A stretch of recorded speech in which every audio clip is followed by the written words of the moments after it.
대한고혈압학회 정책이사로 계신 성기철 교수님을 모시겠습니다. 성기철 교수님은 강북 삼성병원 순환기내과 교수를 역임하고 계십니다.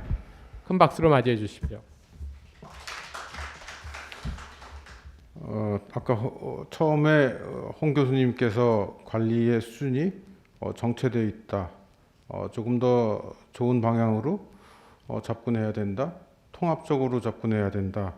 격차를 해소해야 된다라는 말씀에 열광적으로 지지하는 제 말씀을 드리고 싶고요.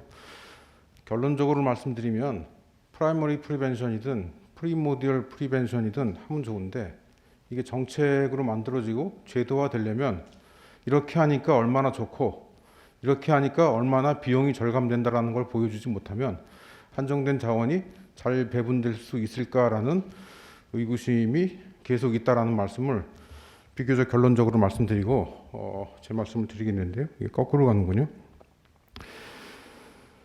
저희 그 고혈압의 조절 상태를 뭐 종적으로 횡적으로 조금 비교해 보면은요, 위에서 보듯이 우리 평균 혈압이 한 127, 8 정도 되는 게 지금 한 118 정도 되고 있습니다. 통계의 원시 시대라고도 할 수 있는 1998년에서 2007년까지는 굉장히 많이 좋아졌습니다. 유병률은 뭐 연령에 비해서 연령이 높아질수록 유병률이 증가하게 되고 있고요. 유병 인구 자체가 1,100만 명, 최근의 자료에 의하면 1,200만 명까지 되고 있습니다. 근데 아직까지 조절되지 못하는 사람이 56% 정도 되고 있고요. 30세 이상으로 봤을 때 연령을 보정해서 봤을 때 조절되는 사람은 한 44% 정도 됩니다. 나머지 56%는 여전히 조절되지 못하고 있는데요. 그 조절의 상황을 보면 1998년에 보면 조절률이 유병자 중 조절률이 5% 되다가 지금은 2016년 자료가 한 44%까지 올라가 있습니다. 굉장히 여러분들이 노력한 탓도 있을 거고요. 굉장히 여러분들이 노력한 탓도 있을 거고요. 초기 국민 건강 영양 조사 자료를 비교적 덜 신뢰한다는 분들의 말씀도 있을 것 같고요. 고혈압이라고 하는 것은 혈압을 측정함으로써 생기는 병이고 그 혈압의 측정은 굉장히 재는 사람이 얼만큼 성실하게 양심적으로 재느냐에 따라서도 바뀔 수 있기 때문에 다른 질병에 비해서 통계 또는 기타 추정치에 대해서 굉장히 여러 가지 생각을 갖고 바라볼 수밖에 없지 않는가 이런 생각을 하고 있습니다. 보시면 연령별 인지율 변화라든가 치료율 변화라든가 이런 것들이 계속해서 좋아지고 있는데 2007년 이때부터는 정체되고 있습니다. 정체되고 있고요. 그 다음번에 그 성별 고혈압 조절률도 보면 2007년에서 9년에서부터 정체되고 있는데요. 제가 이제 조금 더 보여드리고 싶은 부분은 이게 좀 잘 안 되는군요. 왼쪽의 슬라이드를 보면은 남자는 지금 한 43% 조절되고 있고요. 여자는 47% 조절되고 있습니다. 30세 이상 봤을 때. 남녀 격차가 있습니다. 남녀 격차가 분명히 존재하고 있고 남자가 더 잘 안 되고 있는데요. 굉장히 무시하고 있는 것 같습니다. 만약에 약을 먹는다고 하면 제대로 치료받는다고 하면 남녀 격차는 없어집니다. 오른쪽 그래프가 그런 건데요. 약을 먹는 사람들 같은 경우에는 조절률이 남자 71%, 여자 71% 이렇습니다. 그래서 우리가 인지하지 못하고 있는 격차에 대해서 그냥 두고 볼 것인가라는 그런 부분에 대해서 한번 말씀드리고요. 의료 이용 환자들도 이렇게 기하급수적으로 늘어나고 있습니다. 그리고 계속 이제 말씀 주신 것처럼 고령화 기타 등등 사회가 되면서 굉장히 많은 고령 환자 포션이 늘어나고 있습니다. 더 중요하게는 우리는 여기서 고혈압 학회 대표로 얘기하고 있고 당뇨병 학회 대표로 얘기하고 있지만 환자는 이런 여러 가지 질환을 다 같이 가지면서 나오고 있다는 얘기죠. 조금 다행스러운 거는 이런 환자를 보는 1차 의료에 종사하시는 선생님들께서는 환자를 이렇게 저희처럼 찢어서 보지 않고 이런 여러 가지 심혈관 질환의 위험 인자뿐만 아니라 간 질환이라든가 폐 질환이라든가 같이 보고 있는데 어떤 정책 단위에 들어서게 되면 정책 수립 단위에 들어서게 되면 고혈압 온리, 당뇨병 온리 이렇게 보는 경우가 있습니다. 당뇨병만 갖고 있는 사람은 한 300만 당뇨병 환자 중에 한 50만도 채 안 되는 것 같습니다. 그런데 당뇨병 교육하는 간호사들은 당뇨병만 교육하는 경우가 또 많은 것 같습니다. 이런 것들을 통합해서 하자고 이런 모임을 만들어낸 것 같고 그런 정신에 열광적으로 지지합니다. 일부에 관해서 이제 좀 썸머리 하자면 고혈압 유병률은 큰 변화가 없지만 전체적인 규모는 계속적으로 증가하고 있고요. 인지율, 치료율, 조절률 같은 것이 2007년 이후 조금 더 정치하게 통계가 마련된 이후로는 향상이 더딥니다.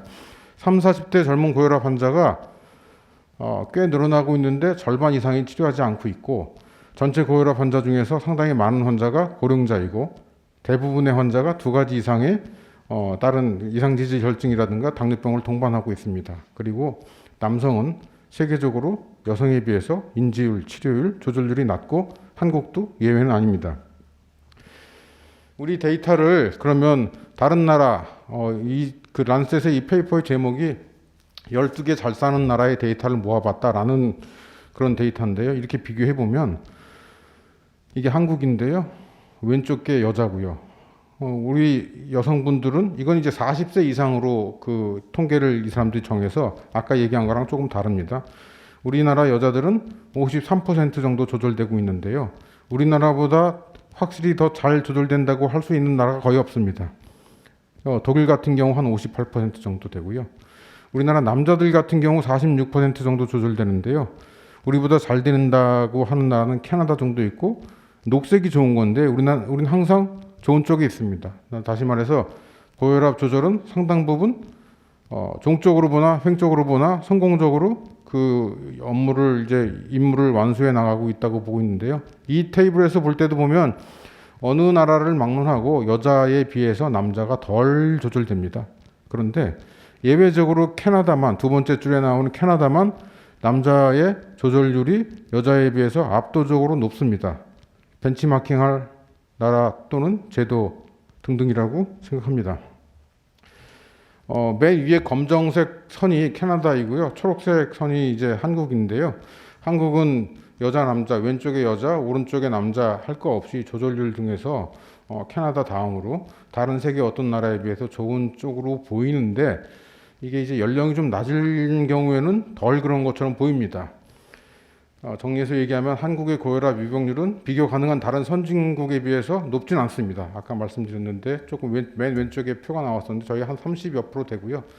다른 아까 보여드린 나라 한 40% 가까이 됩니다. 인지율, 치료율, 조절률 등이 우수한 편이고 여자에서 비교적 양호한 성적을 보이고 있으나 30, 40대 젊은 고혈압 환자의 관리는 상대적으로 불량한 걸로 되어 있습니다. 세계 고혈압 학회에서는 고혈압을 제대로 치료하기 위해서, 진단하기 위해서 혈압을 일단 재보자라는 운동을 많이 하고 있고요. 대한고혈압학회에서도 여러 그 홍보 모델이라든가 홍보 대사를 위촉해서 혈압을 일단 재고 시작하자라는 그런 행사를 열심히 진행하고 있습니다. 뿐만 아니라 이쪽에 보면 40 내지 49세, 50 내지 59세의 초록색 표, 한국에 나타난 표를 보면 이 조절률이 이건 중간 정도밖에 되지 않습니다. 오른쪽 보면은 전체적으로 보면 우리가 상당히 좋은 포션인데요. 좋은 성적을 거두고 있지만 비교적 젊은 사람에서는 성적이 나쁩니다. 그래서 저희가 2020년도에는 팩트시트를 만들 때 아예 20세 이상을 다 아울러서 만들었고 추정 인구가 1200만 명 정도 되고 유병률이 또 한 29% 정도 되는데요. 이렇게 했을 때 전체적인 조절률이 전체 유병자 중에 조절률이 한 47% 정도 되는 걸로 되어 있습니다. 이 보시면 물론 이 20, 30대의 그 고혈압 유병률 자체가 그렇게 많지는 않습니다. 그런데 압도적으로 연령에 비례해서 인지율이 치료율이 낮고 그 낮은 치료율이나 인지율이 개선되지 않고 있습니다.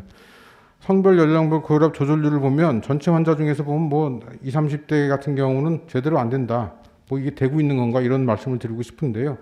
일단 치료를 시작하게 되면 일단 고혈압 치료를 시작하게 되면 그 조절률이 30대 같은 경우에도 조절이 잘 된다고 하는 60대, 70대 못지않게 잘 되고 있기 때문에 이런 분들에 대해서 저희가 조금 더 관심을 가져야 되지 않는가라는 생각을 갖고 고혈압 학회에서는 팩트시트 자체를 조금 바꿔서 만들고 있다는 점을 말씀드리고 있고요.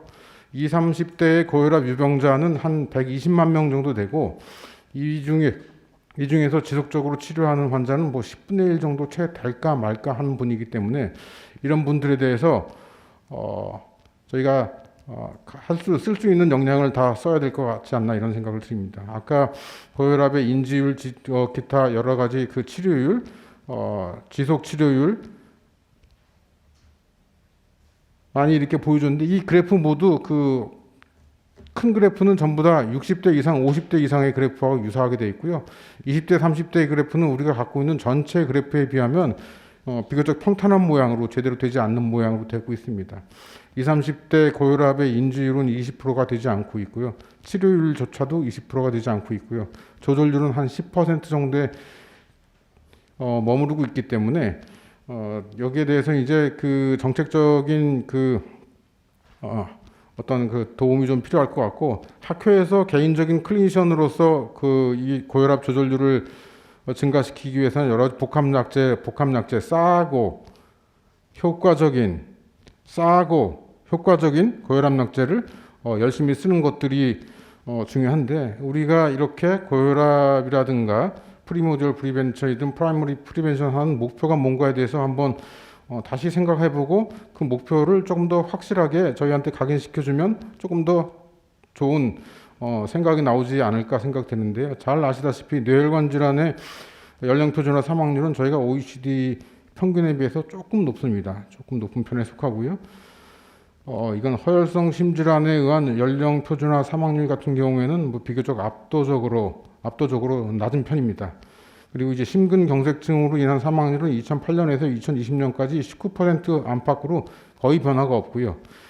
고혈압과 비교적 밀접하게 연관되어 있던 뇌졸중 사망률은 56%에서 45% 상당 부분 개선되어 있는 걸 볼 수 있습니다.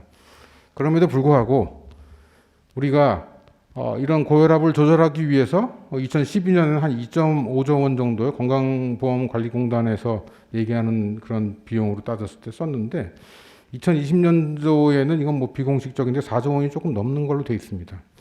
우리가 목표로 가져야 될 것이 무엇인가에 대해서 한번 생각해 볼 그런 시점이라는 말씀이시죠. 교수 입장에서, 학자 입장에서 모든 질환을 다 잘 관리했으면 좋겠다 이렇게 얘기하는 게 제일 좋을 것 같은데요. 아마 그 만성질환만 관리하자 그러면 암질환에 대해서도 얘기할 거고 암질환 얘기하면 기타 등등 질환 얘기할 거고 돈은 제한되어 있을 건데 어디에 쓰는 것이 가장 효과적인가 한번 생각해 볼 문제인 것 같고요. 만약에 조절률을 목표로 한다면 이게 이제 우리 그 여기서 나눠준 그 책자에 보면 2022년에는 고혈압 조절률을 50%로 맞추자 이렇게 했습니다. 이렇게 50%로 맞춰주면 우리가 얻을 수 있는 사회적인 그런 그 베니핏은 무엇인가에 대해서 한번 더 얘기를 해주시면 정책화하는 데 도움이 될 것 같고요. 고혈압은 굉장히 좀 위기 상황이라고 할 수 있는 게 고혈압이라고 하는 진단 기준 정의 자체가 바뀌기도 하고요. 130에 80으로. 만약에 130에 80으로 바뀌면 우리나라 인구 반이 고혈압 환자가 되는 거고요. 고혈압의 진단 방법도 가정에서 혈압 재고 또 24시간 혈압을 재서 진단하는 방법이 막 생겨나고 있습니다. 그런 혈압 기구뿐만 아니라 수은 혈압계가 퇴출되고 전자혈압계, 즉 진동식 혈압계가 도입되면서 혈압이 굉장히 좀 다르게 측정되고 있죠. 그것뿐만 아니라 기본적으로 잘 아시다시피 고혈압 환자의 10% 또는 20% 정도는 배기고혈압이라고 합니다. 쉽게 얘기해서 아직은 치료가 필요 없는데 병원에서 높게 측정된다고 합니다. 만약에 그런 사람들만 다 배제할 수 있다 그러면 이 목표를 쉽게 달성할 수 있을지도 모르겠습니다. 그것만 한다고 하면. 그런데 그렇게 하면은 우리나라의 심내혈관 질환의 이환율이나 사망률이 줄어드는가, 비용 대비 효과는 무엇인가에 대해서 한번 조금 더 잘 정돈된 결론을 저희한테 드리면 우리도 좀 더 열심히 일할 수 있을 것 같고 정부 기관이라든가 이런 쪽도 좀 더 잘 설득할 수 있을 것 같습니다. 저희 학교에서 얘기하는 건 거의 비슷한 내용이고요. 제가 개인적으로 제안하고 싶은 거는 젊은 고혈압 환자의 적극적인 진단 치료가 필요한데 저희가 갖고 있는 배워온 교과서가 굉장히 덜 실용적일 수 있기 때문에 꼭 우리가 초, 중, 고 교과서에 생리라든가 해부학을 배우지 않는다 하더라도 만성질환에 대해서 조금 가르쳐주면 큰일 날 것 같지는 않습니다.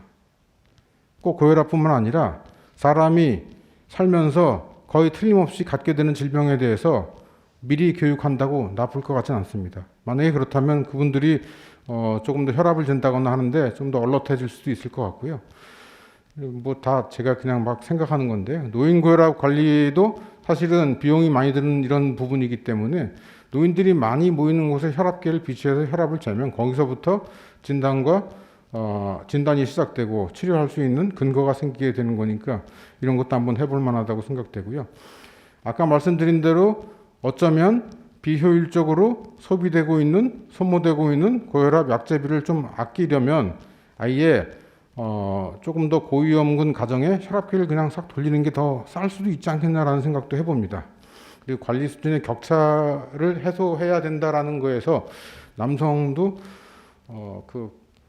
제대로 조절되지 않고 있다라는 것, 경제적 취약계층도 여전히 다른 질환과 같이 문제가 된다라고 얘기를 하고 있고요. 저희가 이제 이렇게 이런 분들한테 찾아가서 서비스하는 게 유행하고 있는 기계가 가는 게 옳은 것인지 아니면 사람이 가는 게 옳은 것인지 그런 분야가 따로 있는 것인지에 대해서도 조금 더 공부해 봐야 될 것 같습니다. 이상입니다.